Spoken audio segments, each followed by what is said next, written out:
Okay, what's up, everybody? Thanks for checking into my YouTube channel. This is Pastor Matt. I'm the pastor of Gospel Fellowship PCA. Today we're looking at the Lexham English Septuagint, a book that I'm very excited to get.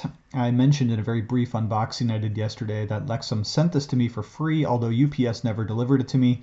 So I ended up having to buy one for myself on Amazon. But nevertheless, my review here will be objective and mostly positive. The Lexham English Septuagint is a brand new translation of the Septuagint, which I will describe to you more in a little bit if you're wondering and curious what in the world this translation is. I will give some history and some background here, but first let's look at the composition of the book. We have a hardback with some nice gold embossing, done by Lexham Press, who's doing some really wonderful and excellent things right now. It's about 9 inches tall by 6 inches wide, done on fairly good paper. The only gripe that I have about this particular book is that it's glued and not sewn. But if you look at the table of contents here, it's going to have most of the books that you're roughly familiar with in your Old Testament. Genesis, Exodus, Leviticus, Numbers, Deuteronomy, etc. But then some of the books are going to be named a little bit weirdly. For instance, 1st and 2nd Samuel and 1st and 2nd Kings are here called 1 through 4 Kingdoms. And then you're going to see some other books, some deuterocanonical books that you're not used to if you're a Protestant, including things like Judith and Tobit and an extra psalm. Psalm 151 is there. Bel and the Dragon, Susanna, the Maccabees are all included too, okay, because those books were part of the Septuagint. If you have a look at some of the passages that you're commonly familiar with, they might read a little bit differently to you. Let's go ahead and read a couple of them. This one is Genesis 1. It says, "In the beginning God made the heavens and the earth, but the earth was unseen and unprepared, and darkness was upon the deep. And the Spirit of God rushed upon the water, and God said, let there be light." Let light come into being. And light came into being. And God saw the light, that it was good, and God made a separation between the light and the darkness. And God named the light day, and the darkness he named night, and there was evening, and there was morning the first day. I'm craning my neck to read this, that's why I'm messing up. So basically, it sounds pretty familiar for the most part to the Bible that you're used to reading, with some perhaps fresh variation of the wording. But we're going to see how the Septuagint is a little bit even more different when we turn to a passage like Psalm 23, which we're very familiar with. Here it's Psalm 22, actually, because the numbering is slightly different in the Greek. But listen to this. You know the normal reading, "The Lord is my shepherd," etc. This one says, "The Lord shepherds me, and nothing will be lacking for me. In a place of tender grass, there he causes me to dwell. He turns around my soul. He leads me in paths of righteousness on account of his name. For even if I should go into the middle of the shadow of death, I will fear no evil things, because you are with me. Your rod and your staff, they exhort me." Okay, so again, a little bit different here in some of the readings. And I guess that's what's kind of interesting about this. And again, I'll give you a history lesson here in just a second. But I did want to mention that this is a very nice printing of a very new translation, an excellent translation, scholarly translation of the Septuagint. Single column format, nice verses, line matched, pretty decent paper. Altogether, a pretty nice book to have in your collection. So let me adjust the camera here, and then we're going to talk a little bit about the Septuagint, why we might need to know something about it, and its legacy for the Christian church.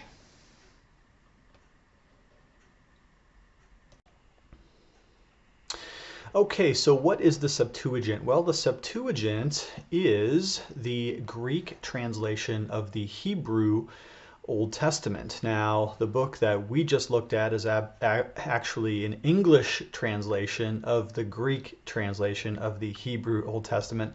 So there's a little bit of a hop, skip, and a jump there. But to understand why the Septuagint exists, we first of all need to understand that the languages in the biblical world actually changed over time. Of course, God's people originally spoke Hebrew, which is a very ancient language.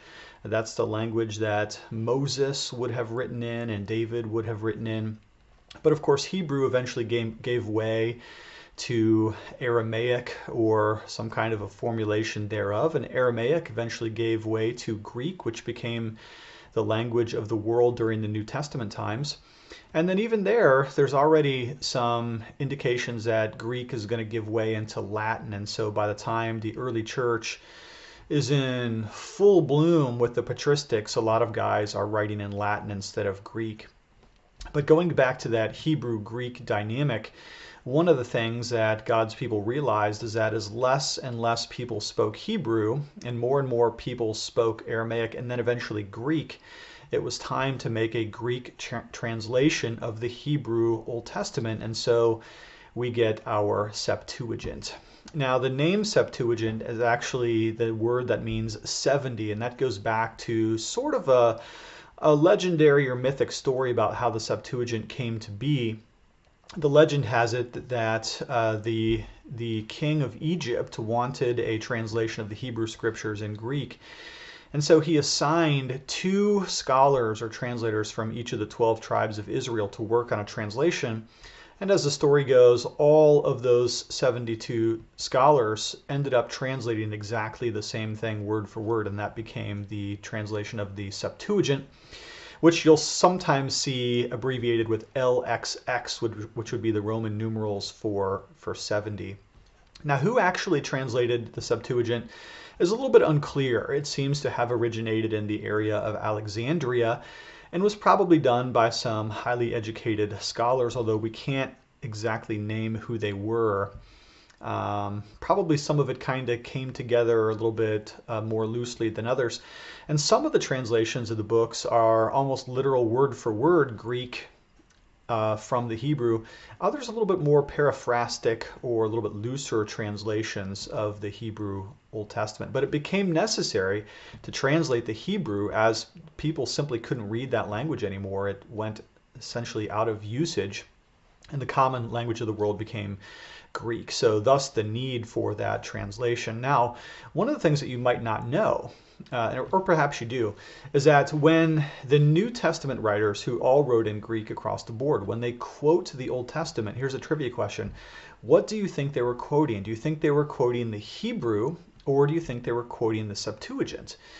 Well, if you said the Hebrew, you would be wrong more than 95% of the time. In fact, almost every single time the New Testament writer quotes the Old Testament, he is quoting the Greek Septuagint translation of the Hebrew Old Testament. Some scholars go even further than that and would say that every single time it's a quotation of the Septuagint. I can't independently confirm that myself, but a number of sources that I've read have seemed to suggest that it would be very difficult to find even one quotation from the New Testament in which we are absolutely positive that the writer is quoting from the Hebrew and not from the Greek Septuagint.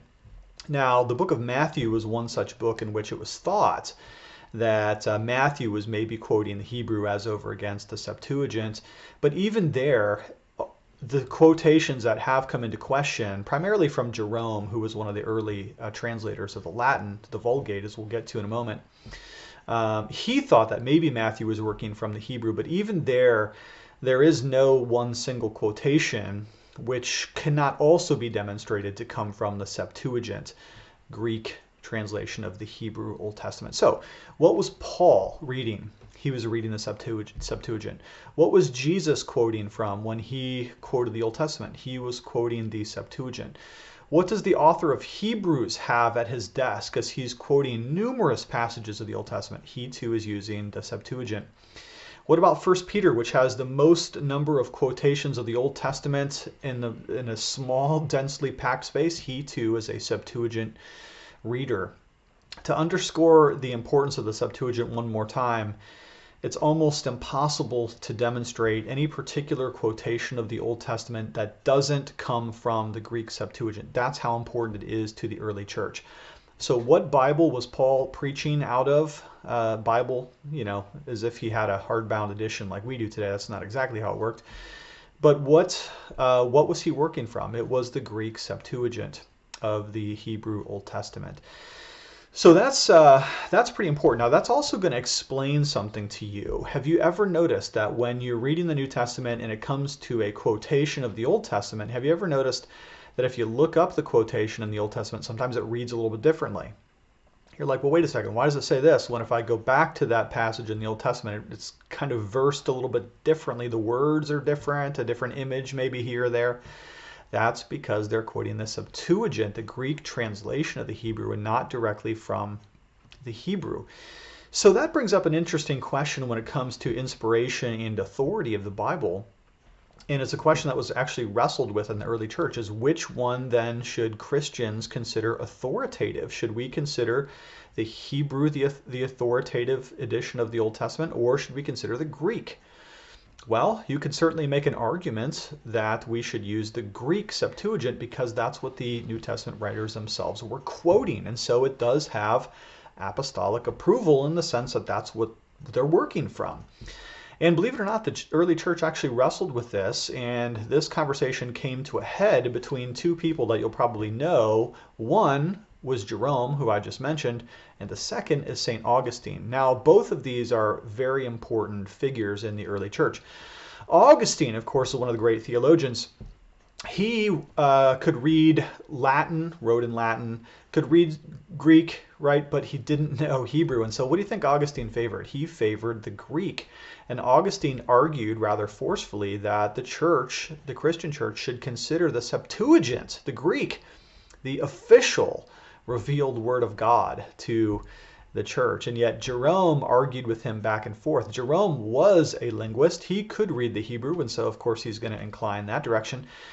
And ultimately, when Jerome made his translation into the now popular Latin, he worked from the Hebrew of the Old Testament and the Greek of the New. And so the Latin translation, the Vulgate, basically won the day for over 1,000 years. The Latin, as people stopped reading the biblical languages and read more and more of Latin, the Vulgate became the translation. And so Jerome's position of the authority of the Hebrew won out over against Augustine's position.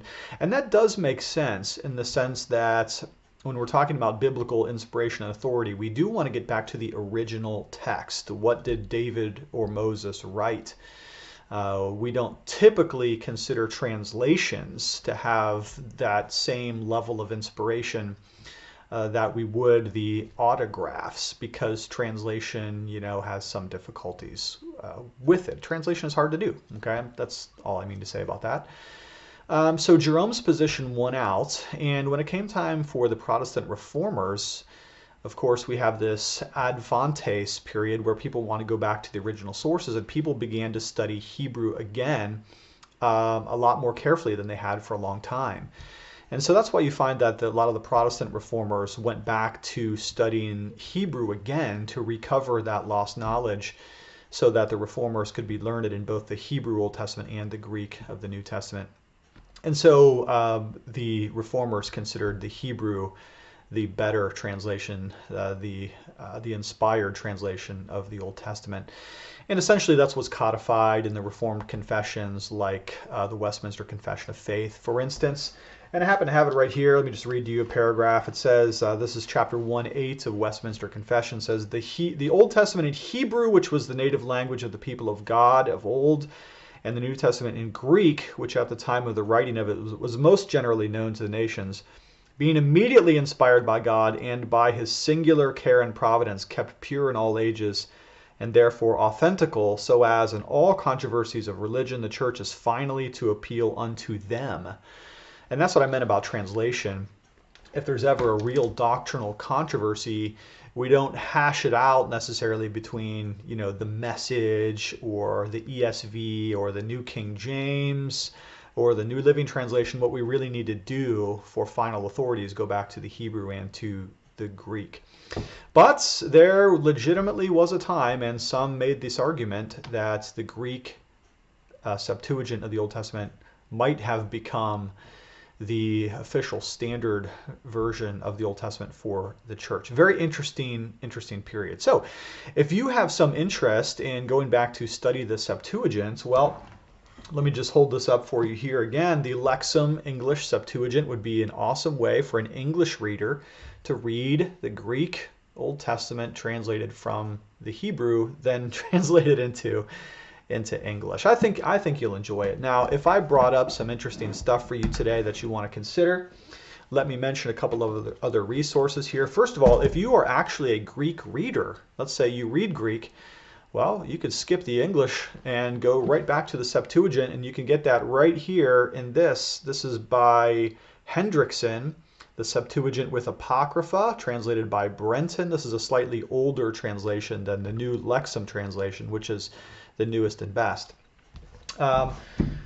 And if you're just interested in the Septuagint in general, you could get this book right here, When God Spoke Greek, by Timothy Michael Law. An interesting history of the Septuagint and its importance, including a chapter on that debate between Augustine and Jerome, which I just mentioned a few minutes ago.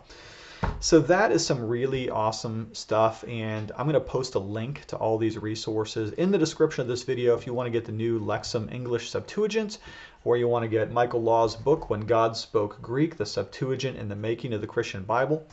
Or if you want to get the Septuagint straight in Greek that you can read yourself, if you're a Greek student, I'm going to post a link to that too. So links everywhere in the description of this video. Thank you for checking in. Hope I didn't confuse you with all this languages back and forth stuff and translations, but I just wanted to let you know that that's out there. And for those of you who love the Old Testament, you might really enjoy reading it in a fresh way through the eyes of the Septuagint, that 2nd to 3rd century BC translation of the Hebrew Old Testament into the then common Greek language. All right, Pastor Matt, checking out for the moment. Thank you so much for joining with me. Glad to have you, and we'll talk to you soon enough.